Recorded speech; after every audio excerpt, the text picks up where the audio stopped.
नमस्कार, मैं हूं आशुतोष त्रिपाठी और पंजाब केसरी नवोदय टाइम्स में आपका स्वागत है।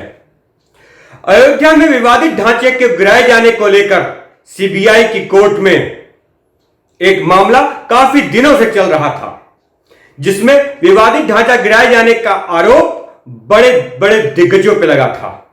लाल कृष्ण आडवाणी, डॉक्टर मुरली मनोहर जोशी जैसे बहुत सारे लोगों पर विवादित ढांचा गिराए जाने का आरोप था। इसी मामले में सीबीआई की कोर्ट ने सभी आरोपियों को बरी कर दिया है। विवादित ढांचा जब गिराया गया, कार सेवक जब वहां जुटे हुए थे, उस दौरान साध्वी रितंभरा ने कार सेवकों को उकसाने का काम किया था। ऐसे आरोप साध्वी रितंभरा पे भी लगे थे।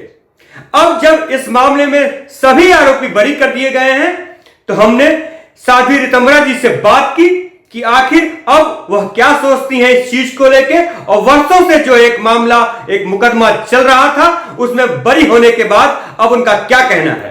साध्वी रितंभरा जी, मैं आपसे जानना चाहूंगा कि जो सीबीआई कोर्ट से आज सभी आरोपी बरी हो गए, विवादित ढांचा को गिराए जाने का जो मामला चल रहा था, उसको लेकर आपका क्या कहना है? देखिए, ये आरोप मनगढ़ंत थे, झूठ के आधार पर थे जी, राजनीतिक विद्वेष से लगाए गए थे जी, वहां षड्यंत्र रचने कोई नहीं गया था। जी, जो योजना थी उसी के अनुसार सब चल रहा था, लेकिन पूरी जनमेदनी का रुख बदला और वो किसी के भी अंकुश में नहीं था। तो ये जो चोरी डकैती और दुनिया भर के झूठे और गंदे आरोप, ये आरोपों के तमगे डाले हम गले में 28 साल से घूम रहे थे। जी, और आज जो है न्यायालय की इतनी लंबी प्रक्रिया के बाद हमें न्याय मिला, तो बहुत संतोष है, अच्छा लग रहा है। जी, जी। अच्छा साध्वी जी, जिस तरीके से पिछले दिनों बड़ा फैसला आया और श्री राम मंदिर निर्माण जो है श्री अयोध्यापुरी में शुरू हो गया, और उसके बाद एक बड़ा फैसला ये भी है, जो एक तरीके से आरोप चल रहे थे 28 साल से, जैसा आपने बताया, वो भी अब उससे भी आप लोग बरी हो गए हैं। तो एक तरीके से कहीं ना कहीं आरोप थे, उससे भी बरी हो गए।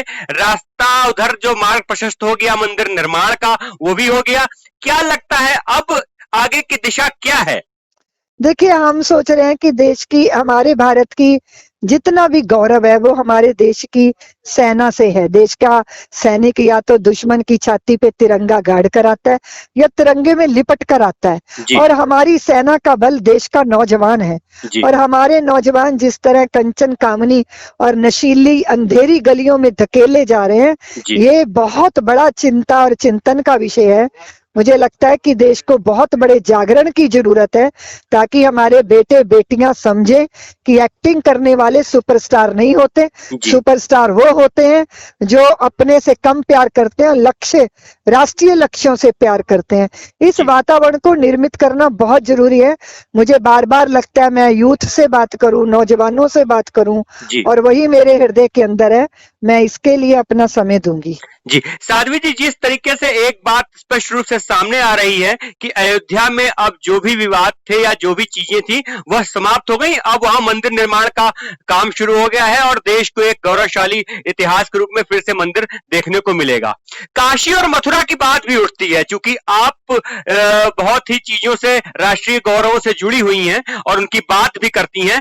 काशी और मथुरा को लेकर जो आवाज उठती रही है, उस पर आपका क्या कहना है?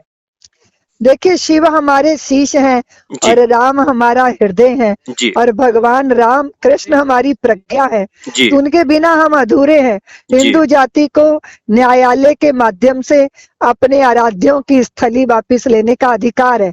अगर समाज ऐसे अपने अधिकार का उपयोग करता है तो अच्छी बात है, लेकिन अभी जहां तक हम सोचते हैं वो ये सोचते हैं कि रामलला का भव्य मंदिर बने और उसमें रामलला विराजे और हम सब मिलकर उसकी रामलला की आरती उतारे।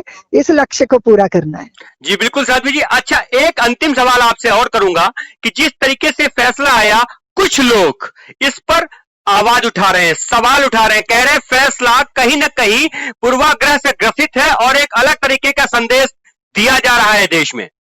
देखिए, ये तो वो दुराग्रही लोग हैं जिन्होंने कभी भी भारत की संवैधानिक व्यवस्थाओं पे भरोसा नहीं किया, न्यायपालिका पे भरोसा नहीं किया, जो यहाँ की संस्थाओं पे भरोसा नहीं कर रहे। अब उनके बारे में क्या टिप्पणी की जाए? इतनी लंबी प्रक्रिया चली, जो गलत आरोप लगाए वो सिद्ध नहीं कर पाए, जी क्योंकि वो सच थे ही नहीं। जी और आज जब दूध का दूध पानी का पानी हो गया तो इस सच को स्वीकार किया ही नहीं जा रहा। देखिए, सूर्य जब उदय होता है ना तो सबको दिखाई देता है, पर कुछ विशेष लोग होते हैं जिनको दिखाई नहीं देता, या जी फिर वो जानबूझ के उसको नकारने का प्रयत्न करते हैं। जी इस तरह की कुत्सित मानसिकता के लोग इस तरह का ही कुछ ना कुछ जो है वो विचित्र सा आचरण या व्यवहार या वक्तव्य देंगे। उनकी चिंता क्या करें, उनकी बात क्या करें। और जी फिर जो कहते हैं कि हम दोबारा न्यायालय जाएंगे, तो जी वो न्यायालय की प्रक्रिया पे भरोसा करना तो सीख लें। बिल्कुल सबसे बड़ा संकट यही है कि जी भारत में रहकर भारत की व्यवस्था पे भरोसा नहीं है, तो बिल्कुल फिर ये तो उचित नहीं है ना। और जी आप ये देखो कि हिंदू समाज, भारतीय समाज 500 साल लगातार संघर्ष करता रहा।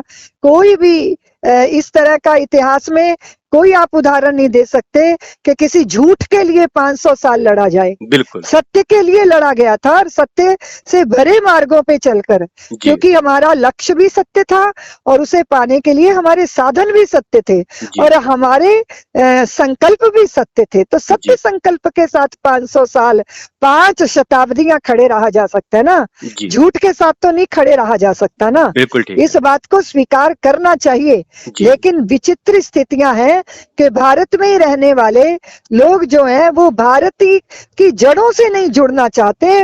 वो क्यों विदेशी आक्रांताओं के साथ अपनी अस्मिता को जोड़े बैठे हैं, और बिल्कुल उसके कारण वो पीड़ा झेलते हैं और फिर देश भी पीड़ा झेलता है। जी और मैं तो कहती हूँ कि नया इतिहास क्यों ना रचा जाए, नया अध्याय क्यों ना प्रारंभ किया जाए। जी अब दुराव खत्म करें, सब मिलजुल कर देश को आगे बढ़ाए, ये वातावरण बनना चाहिए।